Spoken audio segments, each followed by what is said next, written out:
104 to 106. Cork's Red FM.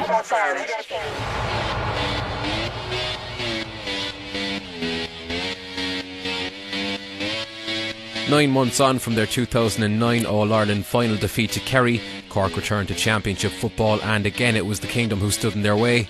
The sides met at Fitzgerald Stadium in Killarney on the 6th of June. With 15 minutes remaining in the game, things were looking good for Cork. They led by 14 points to 10, but Kerry rallied to snatch a draw, with the replay set for Páirc Uí Chaoimh 7 days later as Paul Kerrigan and his Cork colleagues looked to complete the job at the second time of asking. You know, I suppose we came down to Killarney against the All-Ireland champions in our own backyard. We put it up to them. I suppose we feel like that. You know, we can walk out here with our heads held high, like, you know, we felt we put it up to them. The replay was one to forget for Cork. After another 70 minutes of football, the sides remained deadlocked. Is there a scoring chance for Kerry to get a point? Mark O'Shea, 45 seconds of the 2 minutes to play. 1 point the margin. O'Shea's in. O'Shea's kick, and he's drawn the game. The game went to extra time, and it was Kerry who prevailed on a scoreline of 115 to 114.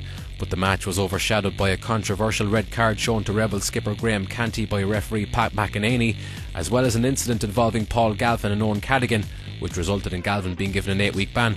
There's certain things, taboos, that you don't do, and this is one of the things you do not do to another player on a football pitch. I mean, you see in the replay to stick his finger in Owen Cadigan's mouth and to pull downwards. Like it's just totally unacceptable. So after that defeat to Kerry, it was the backdoor route for Conor Coonahan, Graham Canty and co. You know, it has worked for others in the past. I'll be honest, it wasn't the route that we would have chosen, but now that we have, you know, maybe there are some advantages in it. We've seen it in the past, especially in the football championship, where Kerry Tyrone, you know, they've gone through the back door and they served them very well. You know, it's just the way it is at the moment. We're out of the Munster series, and you know, we still have the All-Ireland series left to play, and so, you know, everything isn't lost. You know, there's a lot of hard work done, and it's all not gone for nothing, you know. And we'll try and come back and try and build a run in the All-Ireland series, but you know, it's not going to be easy. There are a lot of tough teams there. Cork had 4 weeks to regroup after that defeat to Kerry, and their first challenge in the qualifiers came in the shape of Cavan. The Rebels welcomed the Ulster men to Páirc Uí Chaoimh expecting a tricky encounter, but it was all too easy for Conor Coonahan's side, as they ran out comfortable winners, the game finishing 119 to 4 points. It was very difficult to judge, you know, the conditions, and I suppose unfortunately Cavan didn't perform to their ability, so, you know, no, we wouldn't have learned the whole while. That's the reality of it, but look, the purpose of the thing was to get through to the next round, and that's as much as you can do. The following weekend it was off to Wexford to take on Jason Ryan's side, who came into the game on the back of a very impressive win in Galway, but it was another very assured performance from Cork in difficult conditions, and they left Wexford Park with a 7-point victory. And after the game we got the reaction of Rebels captain Graham Canty. You know, we're coming up here this weekend knowing we get a tough game, and we got a tough game. The conditions are very tough, but I think, you know, we cope well enough. That there's always going to be turnovers, there's always going to be a couple of mistakes, but just trying to limit them and try and get the scores on the board, and we managed to do that. Cork were now just one step away from an All-Ireland quarter-final, and their next assignment came at the Gaelic Grounds in Limerick on July 24th.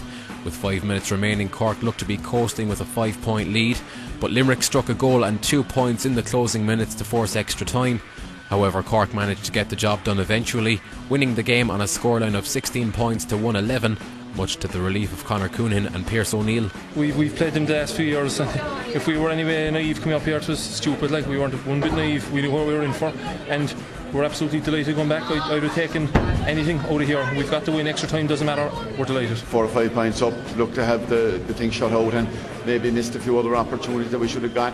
Didn't close it out, but look, that's the name of the game. You play to the whistle, and, you know, we lost a bit of focus for a minute or two, and, you know, fairness to them, they took their opportunities.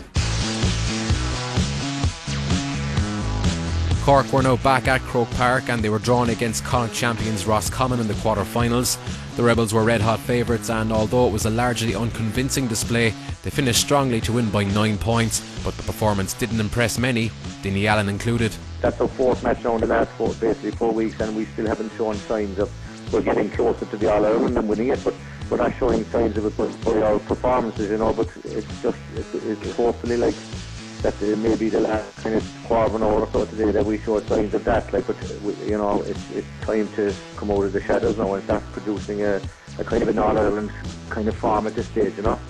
So we were down to the last 4, and Dublin stood between Cork and another All-Ireland final. It was the first meeting of the counties in the Championship since Dublin's semi-final win in '95, and after Bernard Brogan's early goal, Dublin led for the majority of the game, but Cork were awarded a penalty with 15 minutes remaining. Donegal O'Connor dispatched, and that was the catalyst for the Cork revival. There's a long one in towards Nicholas Murphy. Goal chance perhaps, and he's dragged down, and a penalty. Ross McConnell giving the penalty away. This could really kickstart Cork's challenge as they bid to get back to the All-Ireland final. Goal for Cork. He sent Cluxton the wrong way. It's a brilliant penalty. They're all brilliant when you score them. Just watch it, just inside, hits the inside of the post. That was unstoppable, I would argue. A point between them. It was tit for tat in the closing stages, but Cork showed great character to seal the victory. It finished Dublin 114, Cork 115. Cork closing in on a place in the All-Ireland final, and they're back again. They will have the chance to put right the wrongs of 2009. Dublin have fallen short in yet another semi-final. I suppose any day you come up here in an All-Ireland semi-final, the purpose is to get over the line. You know, I'd obviously prefer that we didn't take it that tight, but look, full credit, we didn't look good there for a long time. But, you know, a lot of battling, despite what people say, there's a lot of battling these guys.